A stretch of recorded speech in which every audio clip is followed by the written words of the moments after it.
Thank you for joining us wherever you are. This podcast episode is brought to you by the Old Ways Actual Play team. This actual play uses the Coriolis rules by Free League Publishing.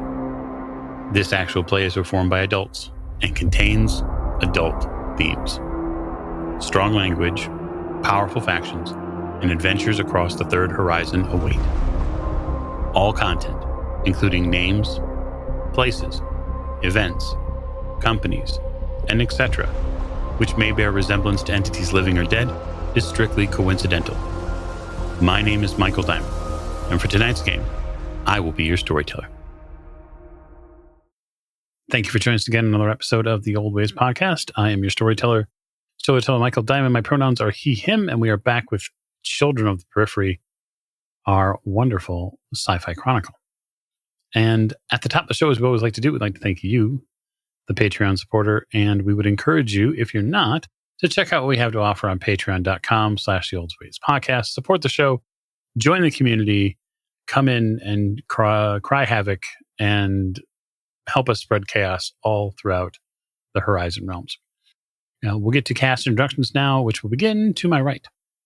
This is Morgan. I play Captain Amara Castra, and we are in a pickle.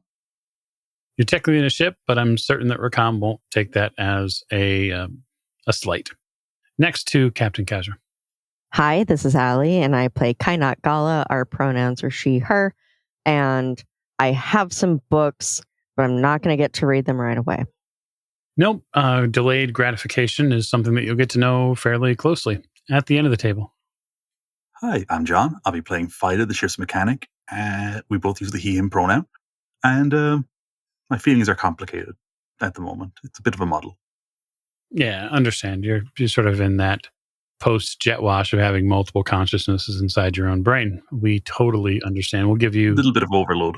Yeah, you just need a little space in engineering. And next to Fida. Hi, this is Rena. I play Tamarisk Anvari. Our pronouns are they, them, and I met an alien. You know, you totally did. And the alien reasonably seemed like they were nice. They were a little strong with Fida, but they helped you get out of that weird cavern place, and they seemed okay. Last but most certainly not least. Hello there. I'm Rosie of Odd Duck Dice, playing our pilot, Icarus. Our pronouns are she, her, and she's, I guess, going to have to ask permission to cut loose and have some fun. Well, it seems like life just won't get boring for you, and that's okay, because you like a nice, exciting life. Yeah, 100%. So when last we left the crew of the Periphery, they were desperately trying to get off Menkar and away from several ships, atmospheric-based ships that had been deployed to them. They'd received a hail from a rather cloaked individual, someone who seemingly has an air of superiority. They announced to the captain after they were hailed that their name was Aldane Astir, and they are part of some group here that is trying to seize the Periphery and its crew.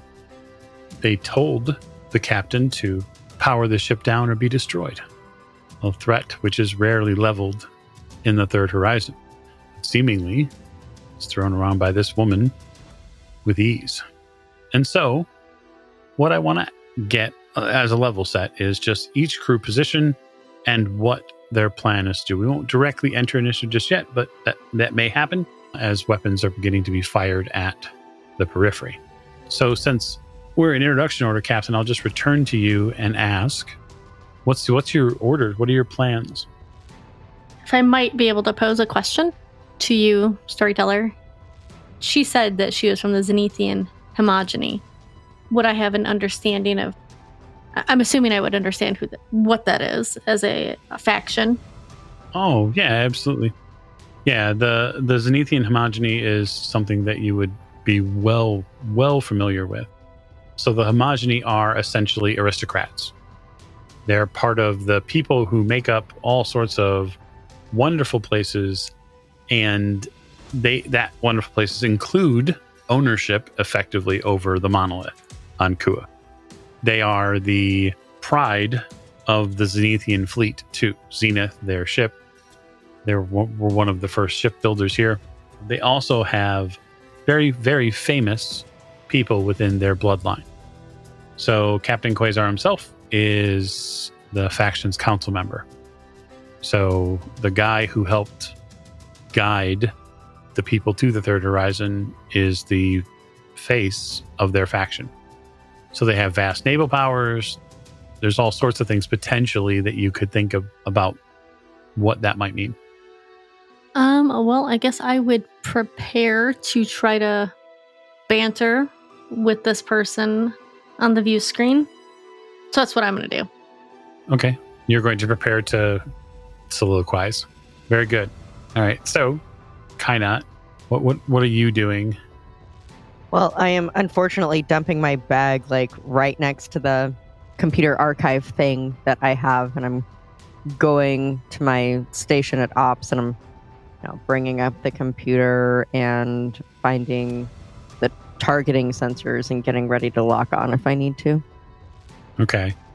So you bring up the scanner's screen, sort of shows all the things happening in and around near the ship, and you try desperately, very desperately, not to get physically ill, as you get a readout from a little bit more information than what Icarus probably sees on the navigational screen. You get all of the surrounding stuff too, which is the elevation, the objects moving in and around you, and then, oh wow, yeah, behind and overhead there are 5 relatively fast-moving vessels that are coming towards the periphery, and they appear that they have their weapons charged, and they're going to be moving in to weapons range. They're currently just a bit outside of it, but that doesn't keep them from, we'll say, making their points with weapons fire. In engineering, Vida, you are all gas, no brakes, trying to make sure you get every ounce of power out of this ship. Yep, I shut down several, what I would consider ancillary systems. Some of the ship's lighting has been powered off entirely for areas where there are no people. Basically, the only places that have lighting at the moment will be the bridge and engineering. I'm also taking steps to maybe overload the reactor in case I need to. Oh boy. Yeah, he's just like, I don't want to do it, but if I have to do it, I will. That totally makes sense. Okay. Tamarisk? Sliding into the gunner's seat with a slight twinge of apprehension because this is a new thing, but someone's got to do it, and everyone else has their own stations. That's true. And this is your part to play. Mm-hmm. You're not probably the sort of in the right frame of mind or mood to pick up the weapon controls, but you managed to get things prepared. There's a tiny little readout there at the bottom and the scrolling LCD text that says, "I'm here if you need help." And there's a little dash, and then you see Rakam's name. Thanks, Rakam. Probably gonna need it. Well, and then we get to our pilot. Yeah, this is what Icarus lives for. She is essentially playing the mouse to this fleet's cat very well, at least until she feels that she's been given the go-ahead to turn around and give our sensors and gunners something to work with, because she knows that eventually we're going to have to turn around and fight, but no reason to do that before we have to, I suppose. She doesn't want to directly disobey the captain yet. Fair enough. Okay. So in Coriolis, one of the ways that they do space combat is by phases. So we'll sort of enter phased combat now, which will begin with the captain, which is an order phase. So you're going to give an order, Captain. You're going to get your monologue. I won't keep you from that. But in that, you'll sort of have an order to the crew. So if you would, just declare what that order is. So I would definitely say evasive maneuvers. Okay, so that is the intent behind your message to the crew. So what's important about that is that it's going to grant Icarus a bonus to evasive maneuvers, and it will hopefully help you from being locked onto by enemy weapons. So now, feel free to tell this person on comm how you feel. Sorry, did you say your name was Eldane? She takes a sort of authoritative stance. You can see that she physically moves like one leg in front of the other as is to project power. Eldane steer. Oh, I stand up, kind of straighten my trench coat. I'm Captain Amara Castro of the Periphery, and we will not be stopping for anybody. Captain, I don't believe you understand who you're dealing with. I'm a lieutenant of the Astraban.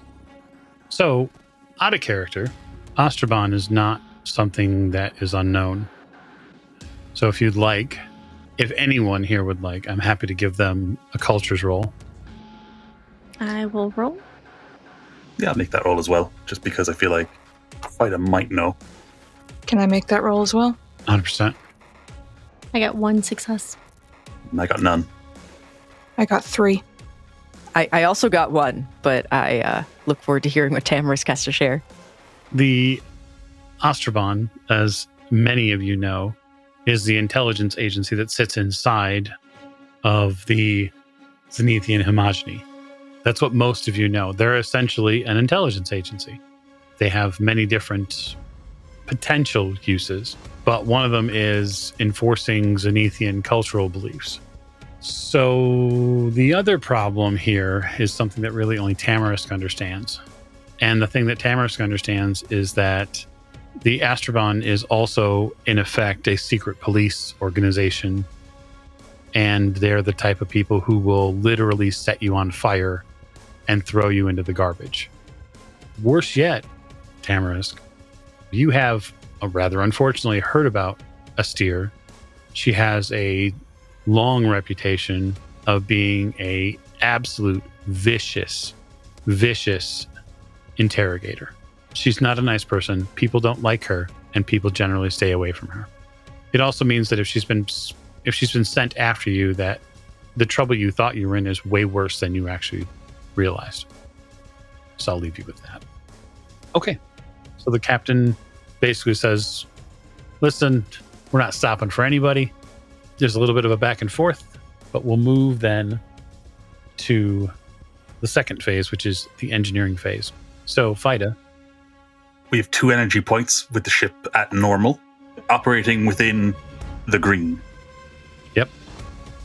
I'm going to send 1 to navigation systems and 1 to signals so that they can break any lock-ons to our ship as needed. Okay. That is the action then.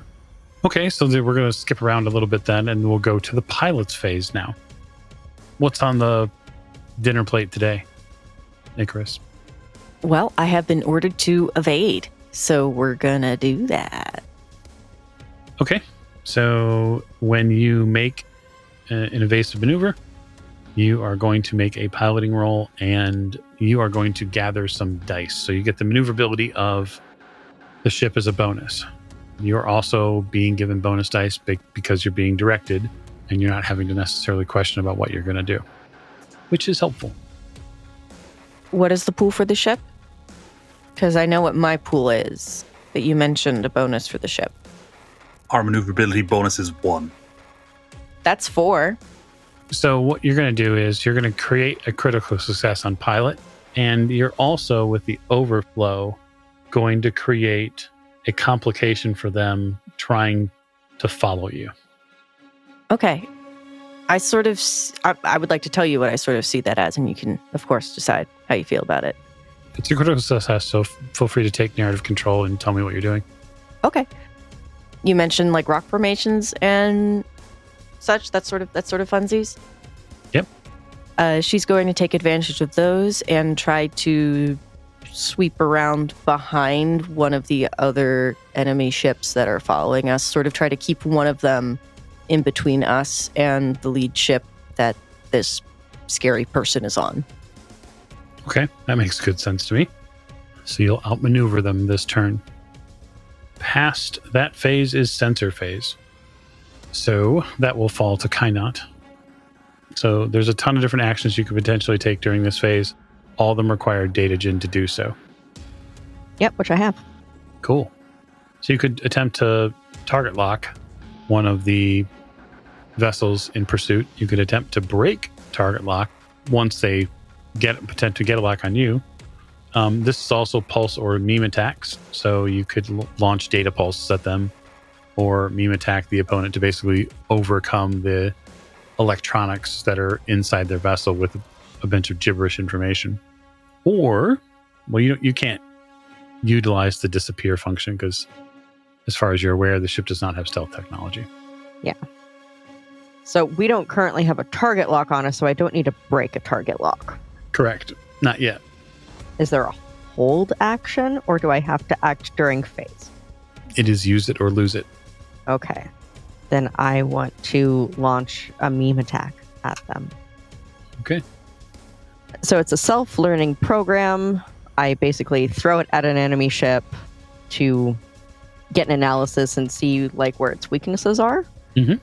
And that's the first stage. Second stage, I think, happens during essentially next round. That is an actual lock on and fuck up that piece of the ship.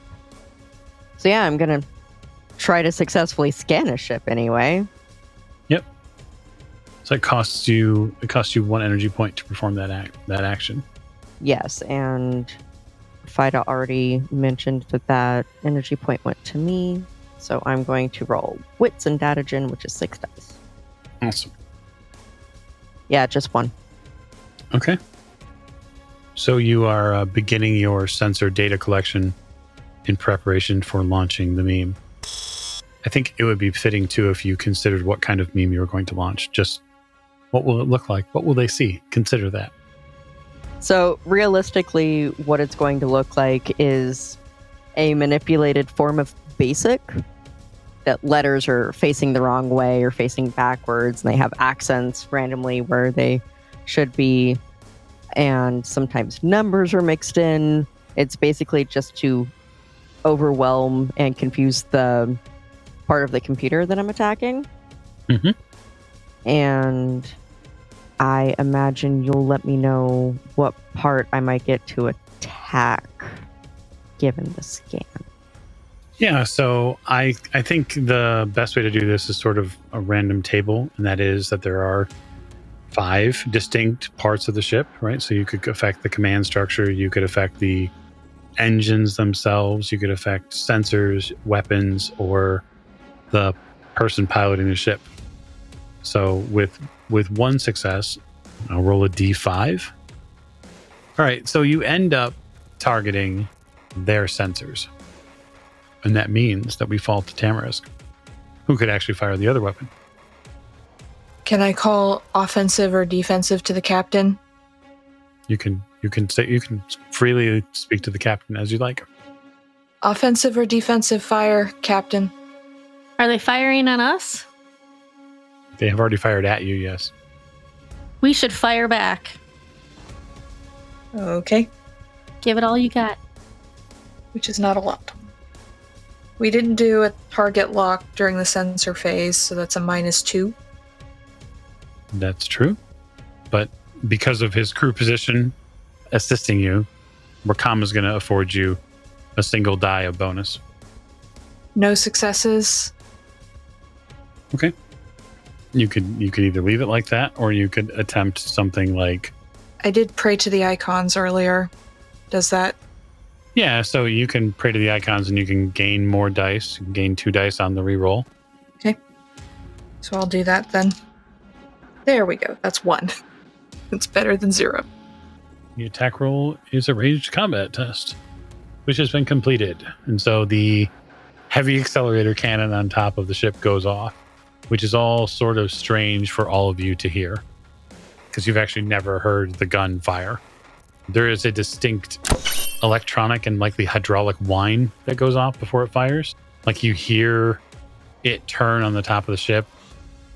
Icarus, you feel the just slightest bit of sort of pitch change when the cannon turns. but it's smooth like butter. And the periphery fires, and the shell glances off one of the ships behind you, probably the lead ship because it's closest. Now that your attack phase is over, I'm going to make a few rolls. You get fired at 4 times. Essentially, the view screen in front of you and your sensors, and then the navigational stuff, all pick up different cannon fire that comes from behind you. And in front of the ship, rocks are destroyed. As Icarus is turning, you're picking up different weapons fire from top, side, and then right, like all of the different angles they could potentially get to you at. You're running effectively, but they are absolutely trying to burn you out of the sky. Okay, so here's what I'd like to do. I'd like to continue for this new round, get another declarative action from the captain, and then move on from there. The difficulty for them is that the ship, the Periphery, is faster than they are, so it will eventually begin to outdistance the main weapons. That and your pilot made an excellent roll, and so you're putting more distance between you and them. But we'll see how that lasts this round. So, Captain, what are you going to ask of your navigational crew member? All right, Icarus, let's get the hell out of here as fast as we can. I will order a retreat, like GTFO. Okay, fair enough. Engineering, where are you putting your points? So yeah, he's going to put everything, both points, into navigation. Just try and get us that extra speed. Yeah, just gonna do whatever he can to get power without pushing things beyond the green. He's got the needle basically riding the orange. Yeah, makes sense to me. Okay, so that turns to navigation at this point. The power output from the engine core spikes. Just as sort of you're beginning that level off of the bend to make your exit, engineering is providing the power you need to complete the maneuver. She's grumbling about being told to keep running because, like, she knows that she shouldn't try to fight these guys, but they had the audacity to follow her with their stupid sticks up their asses all the way across the horizon. And that's just not okay. It's really not. 3 successes. Okay. We have back-to-back round crits for our flight control, and that's super effective. As soon as you place the energy available, Fida, Icarus gobbles it up and puts the extra oomph into the afterburners that are here on the Periphery. And you start ascending, into the high atmosphere at this point. Phase 4, the meme cannon goes off.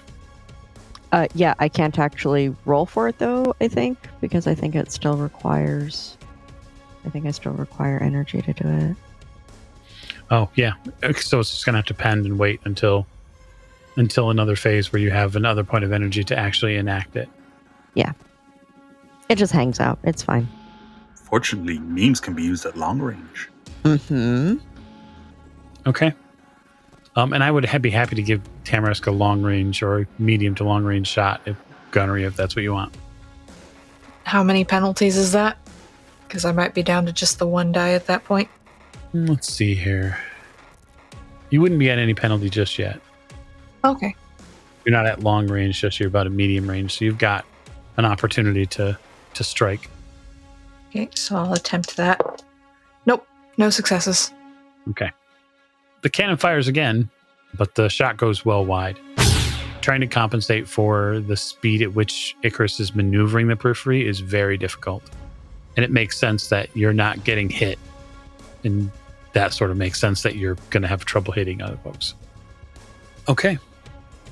Round 3 arrives. Several shells come towards the Periphery, but they don't seem to get a fair target lock on you. The ship breaches the atmosphere and flies into open space. In front of you, probably at long range or perhaps extreme range, is an enormous almond-shaped vessel. You have seen likely video of vessels like these before, Vida. This is a battle cruiser. It's a ship specifically made to go to war. It has a lot of amazing firepower on it, and obviously it's a huge crew vessel as well. But the one thing it does not have is speed. For you, Icarus, this is the biggest fragging ship you've seen ever in space. Like, it just goes on. And there are antennas on it, and huge cannons, lights, all sorts of things. Meh. That seems fitting. Okay, Captain, where are you going? The only way we can go back is Dable system. That's true.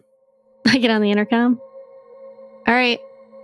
I think we need to go back to the Dable system. Are we going to be able to handle that?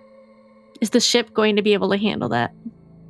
And Fight is just like, we can hope that what happened last time doesn't happen again. We'll be going through a different gate, technically. Different portal. We'll be going the other way, and hopefully we won't have the same dropout that we had coming this direction. We can also hope that there'll be a scattering effect. Captain, that's a big question. Unreliable portals are... I mean, you've heard the stories. I know, but we don't have a choice. Icarus, let's start making calculations. Get Rakam to help you. Because if we stop, we have that really nice person that's coming behind us. Yeah, that's secret police type of stuff. We don't want to get caught by them at all. Not one bit. So, Storyteller, how difficult is it for us to be working on those calculations? Are we still doing evasive maneuvers while Icarus is trying to do calculus? No, the evasive maneuvers have ended. You've outrun the 5 ships that were behind you, basically for the moment, right? They're simply not as fast as this ship is.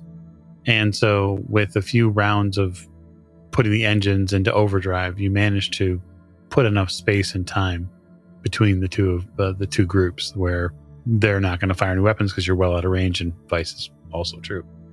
As far as the calculations, that's kind of where things get a little sticky. Yeah. So, in a traditional sense, ships that traverse the third horizon don't make calculations. And they don't make them because there's an entire crew of portal attendants that say when you go. And there is a sort of well-known and deeply concerning portion of space travel where people decide to blitz a portal. And it is known that occasionally it can cause real trouble.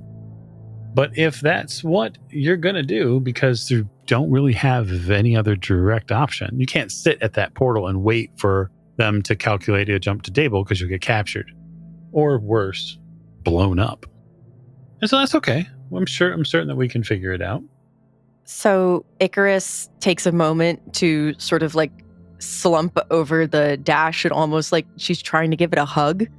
Say, thank you. Rakam, you're amazing. We need to do math now. Oh dear. Yeah. You ready? I think it would be important to state, for the record, that blind jumping on a portal is a dangerous task for anyone. So is being captured by the secret police and dragged back to Kua for interrogation. I find it very hard to argue with that statement. All right. I can assist you with the calculations. It doesn't mean that it won't be difficult. Granted. Very well. Okay, Storyteller, do you need any rolls from Icarus? Oh yes, I do. This part might not be what she's built for, but we're going to give it a try. Yeah, you're not going to like this part. I'll read the entry from the book, which is sort of comedic in this sense. The truly desperate, often corsairs on the run or other criminals, can choose to jump blind without astronomical calculations. This requires an unassisted pilot test at -3. So I will put you only down 2 dice because Rakam will assist you with this roll as best he can. But the thing I want everyone to be able to place into their sort of image bank is portals, as we remember, are not necessarily physical things. There isn't some yawning physical thing that you're driving the ship through. It is a piece of space. It is in effect, invisible wormhole. So by these calculations and rolls, you're saying, I think I know where this thing is. Do you? Maybe. I think of it as someone trying to put a very thin, almost clear piece of thread through a clear needle, like the eye of the needle. And it's very small and also clear. So you're kind of guessing where everything goes. I haven't even gotten to the worst part yet. Oh, joy. So here's the worst part. The worst part is that you're going to have to navigate through this space. Because you're doing it blind and you're doing it unassisted, you're going to have to set the piloting controls to effectively autopilot and get in the clamshell, or you're going to have to run exposed during the jump. Well, fuck. Okay, so I guess as she's rapidly trying to do these calculations, she's snapping at everybody to get their asses in their cryo pods. And has she heard any stories about what happens if you're up and awake for this stuff? Hundreds. Yeah, so no human can travel through a portal field while awake. The crew has to be put in stasis. So you have heard about pilots getting hypersickness or frostbite, and not in the physical sense frostbite, but they essentially get bit by the darkness in space and they don't survive those encounters. Yeah, she doesn't want to die. She's going to leave getting out of the chair until the last possible moment. Like, she's cutting it close. But she does eventually know that if she wants to be able to help on the other side of this, she needs to get to her stasis pod. She's not happy about it, though. Sure. So why don't you give me a piloting roll? You're down 2 dice. That's 2 successes. Okay. So portal jumps come with an automatic complication. And so that is something that has to be understood, which means it's not 2 successes like you have a single success and then something to add on. You make the minimum requirement. So as the crew flees to the clamshell to get into stasis, you are making those final connections and calculations on the bridge. And you know that you're going to have to leave for comm so that way you can go to the pod. And you're still being hailed by the battle cruiser and all of its tinier ships that are floating in its orbit. You're being now hailed by the people who operate the portal as they can see that you're not slowing down, that you are in fact speeding up. And there are a wealth of ships here waiting to go the other way because big shock, a battle cruiser came in and of course everybody else wants to get the fuck out of the way. They don't want to be on Menkar when who knows what else is going to show up at the portal. Are the Legionnaires coming next? Like what's the next bad thing that's going to show up? So there's a group of vessels that are waiting and you are going right over them, right alongside them, and then eventually lining up what you believe the portal is. You hustle back after that's done to the clamshell. But before you go, Rakam says, make sure that the clamshell is completely closed. Hold your breath. Okay. And she is muttering prayers to the icons, starting with her preferred icon, but working her way down as she's making sure everything is closing and she's laying down and she's right up until that moment of unconsciousness. Okay. So I'd like to go around really quick and just ask a very simple question. Captain, before this portal jump, what are you thinking about? What's the thing on Captain Kazer's mind? Well, I'm thinking about 2 things. One, I got no resolution to what happened to my parents on Menkar, and that's very disappointing, but I have to shove that aside. And then 2, we are in so much trouble, and I'm not sure how we're going to get out of it. Okay. Kainat, what are you thinking about? That we can't lose everything we've gained. We have these books that I haven't gotten the chance to look through yet, or potentially consult with Fida on if it's something that he might have been able to read now that he's a data storage person. And I don't want to miss out on that technology, especially since this is a big part of everything I've been working for. Okay. Fida? I can't get over the sacrifice that was just made today, and that I've been saddled with the responsibility of it.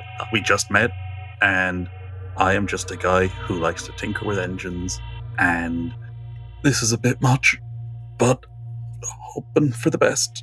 I just can't stop thinking about he slept for 1,000 years, and then he woke up and he died.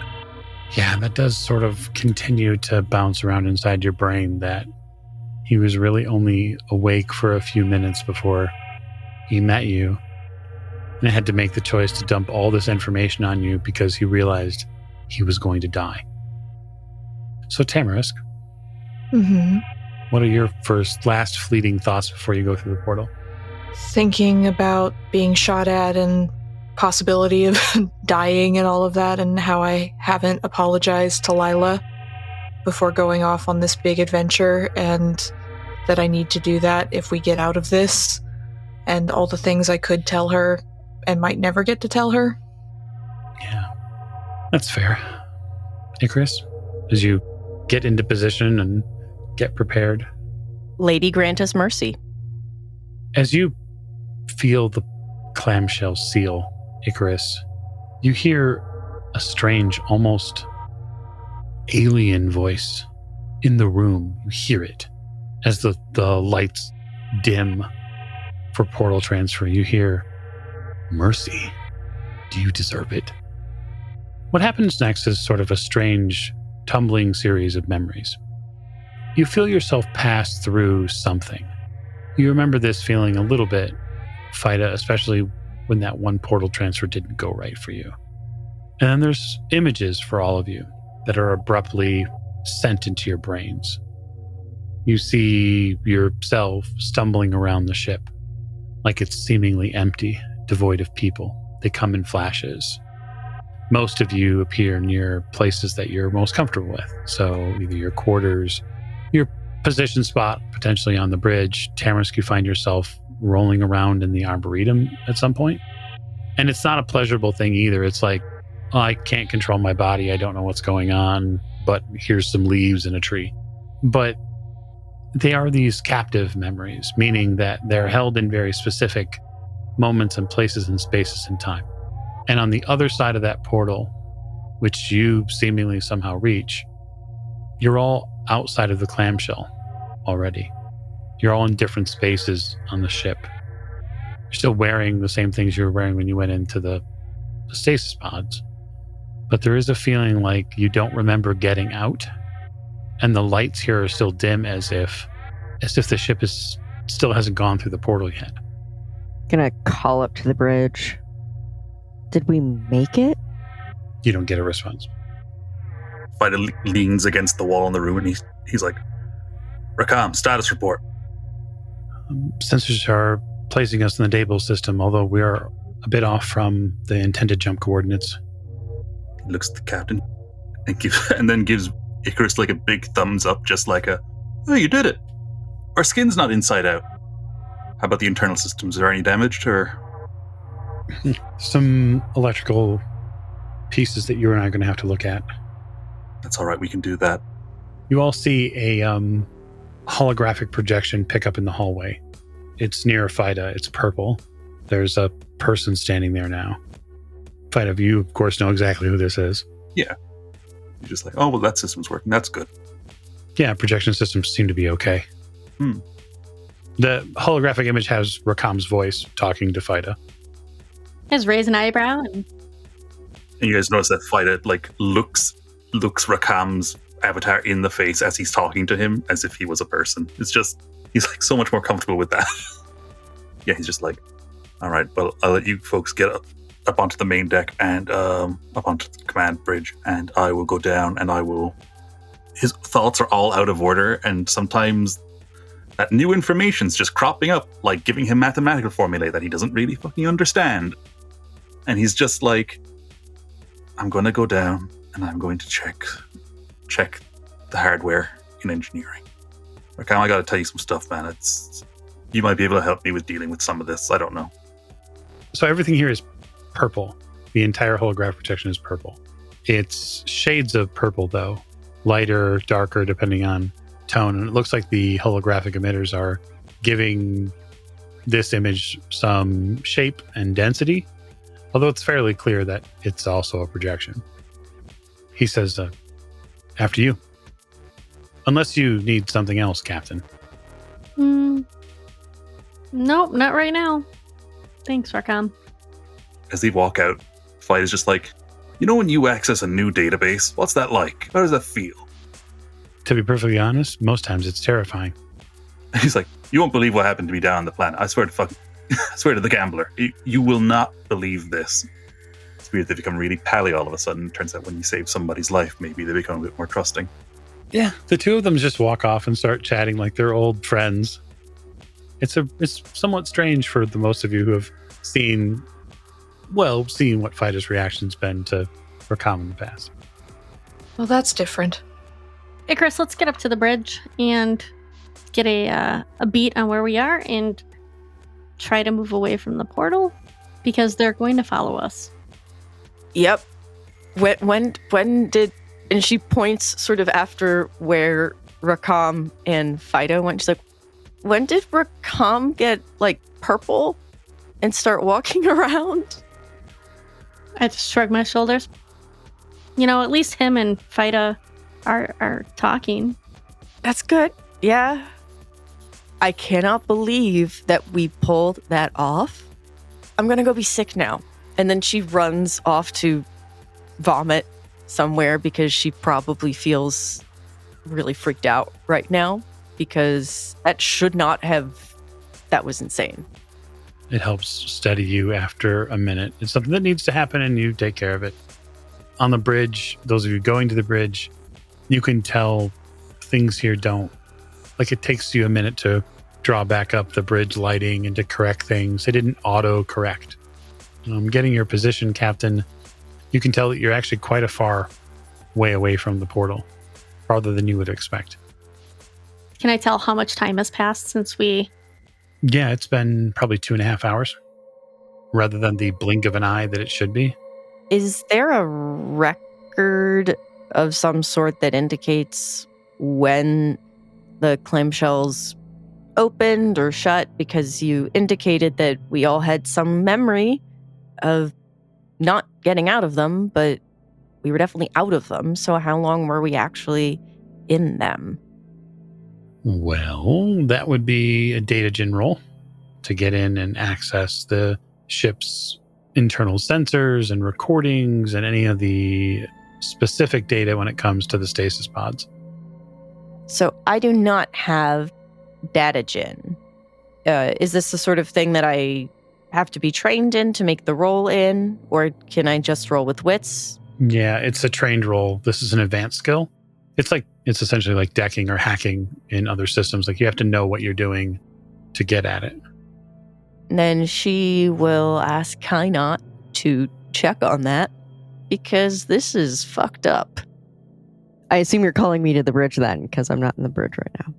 I mean, she probably did that and then realized that Kainat was not on the flight deck, which makes sense. And then went back to adjusting her chair and making sure that everything is okay. And I suppose if anything needs a look at, doing that.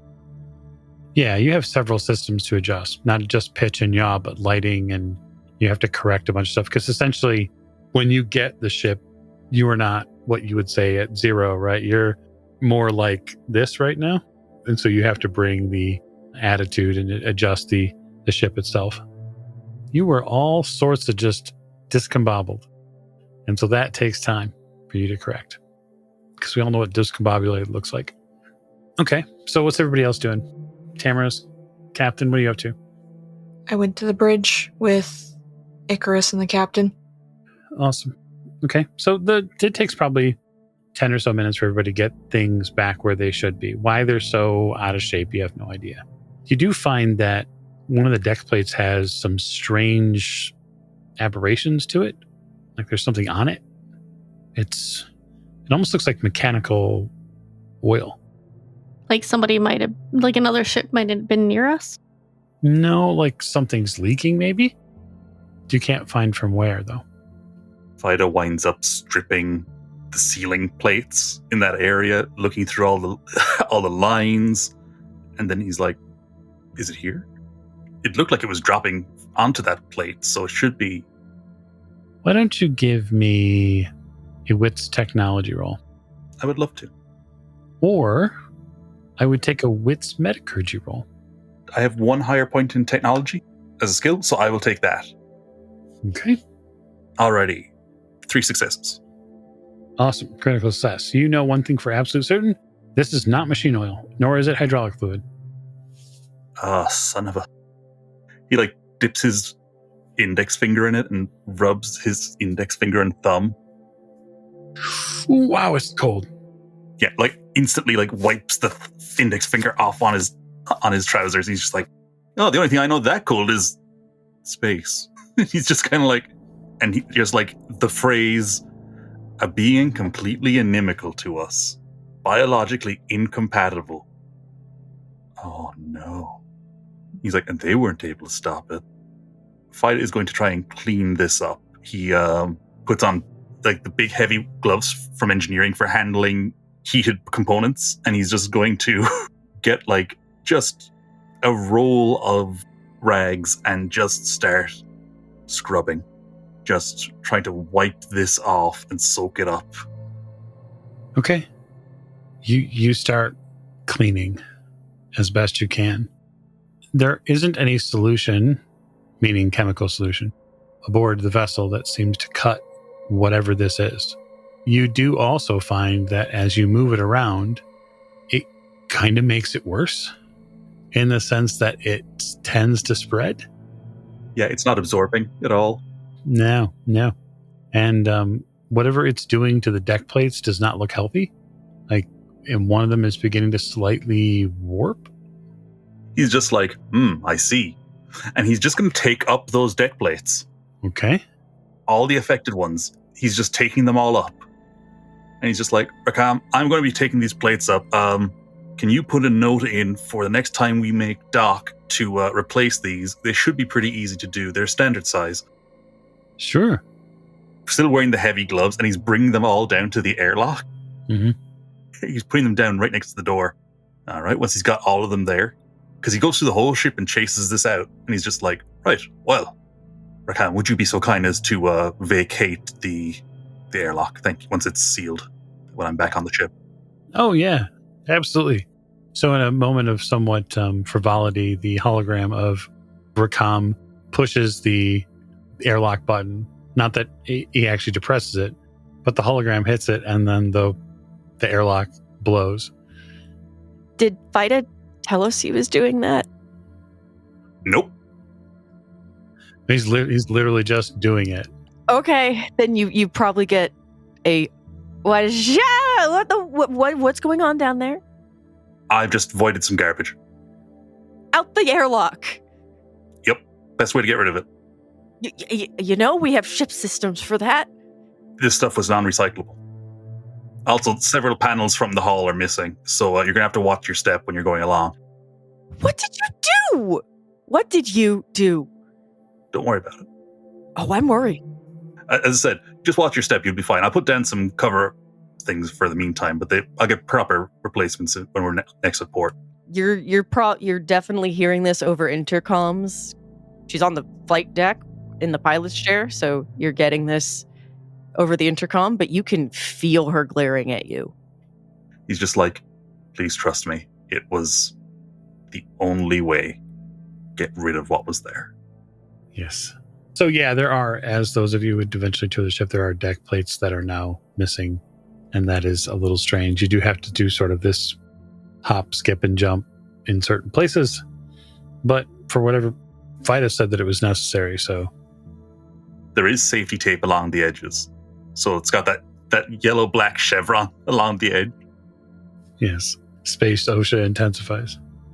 It does sort of beg the question, especially those of you who eventually look at clocks. There is a gap, another gap in time. And it's a little distressing because it's hours. And you're not supposed to miss any time when you go through a portal, and now you're missing hours. And that really gets to you, especially Icarus, because you have those hard flashes of memory of something that someone said before you got in that shell. And then afterwards, all of you have those same memories after those images of being out of the clamshell and not knowing why. Once I've replaced the electrical components and disposed of those plates, I'm hitting the Arash. Just going back to my bunk, hitting the Arash. It's the only way. Just to relax for like a minute. Fair enough. Vida gets his relaxation on. Captain, what course are you plotting? We probably need to refuel at the space station on Dable. No, you should be good. We're good? Oh, well then we should keep going. I guess my question is the jumps that you make past the one you just made, when you get to the gate that Dable leads back to, are you going to continue with the idea of, say, jumping without any assistance or any portal authority being a part of it? Also, quick question. Can we go back the way we came without being arrested? That is a great question. Just something worth thinking about. So you could certainly get back to Gadar. That would not be that would not be a problem there. The big trouble is going to be either choosing to take the portal back to Sadal and hoping that you can somehow convince them to not, arrest you as soon as you get back into system for messing up all those wonderful ordeals and such. Or do you take the risky route and do you go to Zaban and risk the other side of what is an unstable portal? I mean, I think we need some time to look at the information that Fida downloaded into his brain and maybe allow Rakam to scan some of those books that we brought back with us from Menkar. So we need a place where we can lay low for a few days. And we can't go to Sadal for so many obvious reasons. So I think our next jump needs to be to Zaban. So here's how we'll handle that. We will say that if your end goal is to get to Coriolis Station, that is 4 jumps, plus an awful lot of space-time in between. So what we will end up saying is that process will take you probably about a week. So probably about roughly 8 to 9 days. We can get it on the calendar where you end up at. That being said, what I'd like to know from all the crew members are, during those days, what are your intentions? Give me a list of intentions that you want to work on. So that way the listeners understand what you're going to be doing during the voyage. So I'm going to drag Fida to my library database, and I'm basically just going to ask him to tell Rakam essentially everything that he can actively access and remember so that it can go into my database. And then I'm going to pull out one of the books and hand it to him and be like, can you read this? Okay, that's a good start. So, Vida and Kainat, you're going to do that where? And the reason I ask is, I have a feeling that other people are going to have questions for Rakam or might want to interact with the ship. So, is there a collective way you'd like to approach this? Like with, say, in the Arboretum or perhaps in the ship's galley? The captain could call a crew meeting. Oh, I only wanted Rakam for a short amount of time. Yeah, no, Rakam is happy to assist you with whatever translation or informational fonts that he can. But for you, that'll be more like a specific ancient cultures role to work with Fida. Okay. Yeah. So Fida, you're being pulled in that direction during this week. What is your primary desire? What is the thing that you want to do with the time? I had really hoped to just be left the hell alone for a few days, but it's exciting. There's most of an ancient civilization's knowledge in his brain pan, and that's pretty neat. There's some stuff that he doesn't really want to share. I feel like some of the scientific advancements, he's kind of like, I don't necessarily want to give these away willy-nilly, because, I mean, I was given them as just to carry them for a little bit, as far as I'm concerned. It's not really mine to share, but the cultural stuff, no problem. He's quite happy to give history, and if he can give letters and stuff, sure. When it comes to their engineering principles, if he has those are being kept kind of sat on. Okay, fair enough. So we'll say then that beyond assisting the people who might need you as a secondary source or something, you're going to kind of just try to relax and exist with a galactic puzzle piece in your head. And try not to think about the darkness too much, because that's actually really been worrying me. And I'm trying not to think about it and trying not to take too much Arash for a couple of days that but I'm running out of dream wine now, so that's not great. So yeah, trying not to think about the fact that the darkness isn't just a metaphor for entropy as I had always viewed it, that it is cognizant, it is awake, and it seems to be inimical to at least one form of life. Would you say that Fida had hoped the darkness would be more of a figure of speech? Fida had always viewed it like, because it does come up in the teachings about the icons, right? And he had always viewed it as being more metaphorical, more like a concept than a conscious life form or collection of life forms. The idea that maybe going through jumps is giving it an opportunity to get on the ship is definitely terrifying. Hey, only 4 jumps to get back home. Only 4 to get back to Coriolis, which is going to be, how the fuck are we going to navigate Coriolis as a station, let alone the system? It's going to be great. I can't wait. And I really blend into a crowd, you see, so that's what makes it easier. Tamarisk, how are you spending this week or so in space? Tamarisk is actually interested in any cultural knowledge they can gain from whatever Recom translates, all that, anything Fida might be willing to talk to them about. They're not so much the scientific things or engineering or any of that. They're specifically interested in the culture, because culture is their thing, and they learn a lot. They spend a lot of time with that. And this is completely brand new alien culture, and it fascinates them. Okay. What would the crew see you do? Well, they would probably enjoy the pastries that she's going to make to try to chill the ever-loving fuck out. If anyone stops by the chapel at some point, they might see her just staring really worriedly at the Lady of Tears, her icon, and of course spending time in the pilot's chair doing her job and trying to figure out if she can somehow improve these jump calculations or her methodology, because it looks like she's going to be making more of them. It certainly does. It certainly does. Any final requests before we wrap this up? I'll just be sitting in with Kainat and Fida and Tamarisk, maybe kind of just listening to learn what they learn. Excellent. And there will be much to learn next session. You've got a week or so to go through the ship, and I look forward to 4 jumps with all of you.